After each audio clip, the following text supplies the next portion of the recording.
السلام علیکم۔ آج ہم سبق نمبر 7 حروف مدہ کے بارے میں پڑھیں گے۔ حروف مدہ 3 ہیں، الف، واو اور یا۔ الف سے پہلے جب زبر آ جائے تو الف مدہ ہوتا ہے، واو ساکن سے پہلے پیش آ جائے تو واو مدہ ہوتا ہے، یا ساکن سے پہلے زیر آ جائے تو یا مدہ ہوتا ہے۔ اب حروف مدہ آ جائیں تو ان کو پڑھنے کا طریقہ کار کیا ہے؟ ان کو پڑھتے ہوئے ایک الف یعنی 2 حرکات کے برابر کھینچ کر یعنی لمبا کر کے پڑھا جاتا ہے۔ علماء کرام کہتے ہیں ایک الف کی مقدار یہ ہے کہ جتنا وقت ایک انگلی کو کھولنے یا بند کرنے میں لگتا ہے وہ ایک الف کی مقدار ہے۔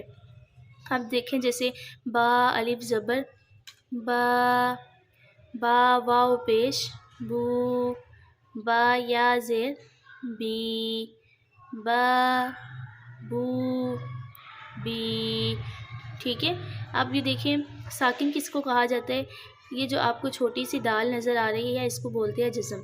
جس بھی حرف کے اوپر جزم آ جائے اس حرف کو ساکن حرف کہا جاتا ہے، اور ساکن حرف ہمیشہ پیچھے والے متحرک حرف سے ملا کر پڑھا جاتا ہے، ٹھیک ہے۔ متحرک حرف اس کو کہتے ہیں جیسے زبر جس حرف کے اوپر آ جائے، زیر جس حرف کے اوپر آ جائے، وہ حرف متحرک حرف کہلاتے ہیں۔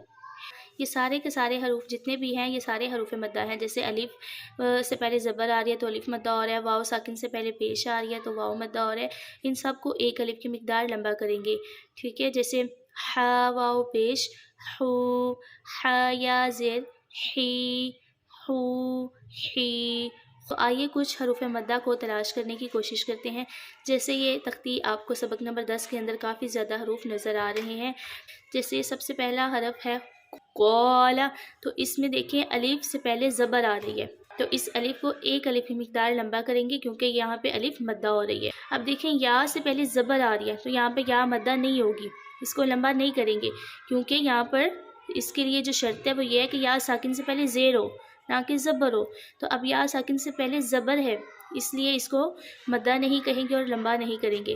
یہ والی جو یا نظر آ رہی ہے اس سے پہلے زیر ہے تو اس لیے اس کو ایک الف کی مقدار لمبا کر کے پڑھیں گے کیونکہ یہاں پر حروف یا جو ہے وہ مدہ ہو رہی ہے۔ جیسے دین، دین نہیں کریں گے۔